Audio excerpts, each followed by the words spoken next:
Welcome to your middle school counseling team. I'm Miss Osborne. I'm your 6th grade school counselor. I'm Miss Roach. I'm the 7th grade counselor.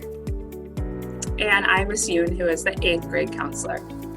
So we're going to quickly run through some of the expectations for doing this online learning. One of the most important things that we're going to talk about is confidentiality. So that is a big word that essentially means if somebody is hurting you, or you feel like hurting yourself, or if you want to hurt someone else, those are things that we have to break confidentiality.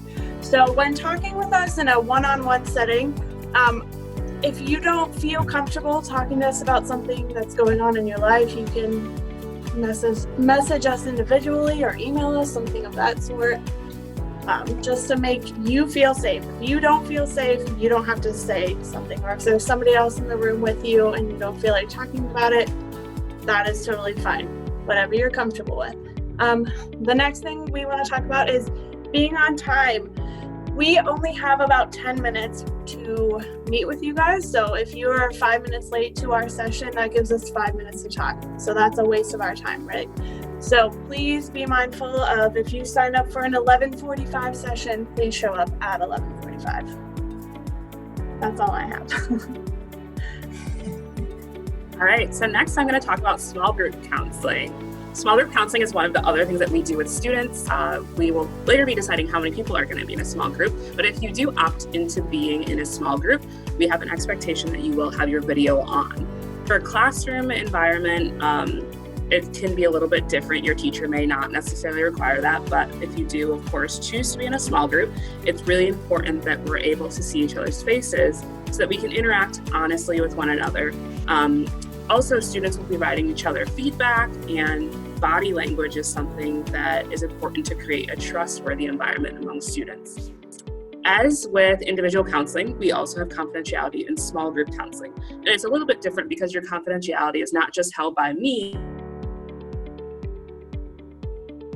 the counselor, but also your peers, the other students. We expect and have a very high expectation for confidentiality, that you'll keep anything that your other students share private, and you won't be sharing with your friends, your family, or even talking about what is happening in group outside of group time. It can be particularly challenging as we move into this virtual world to maintain confidentiality because there are limits to what is confidential online.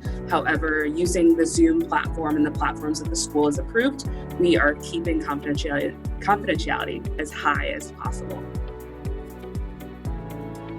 And lastly, I'm going to talk about some of the expectations while we are on video, whether it's a one-on-one session or if it's a small group session.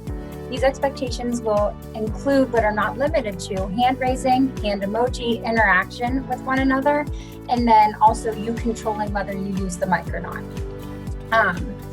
These are important to follow and be aware of during these video calls, because I think it's important that only one person talks at once in this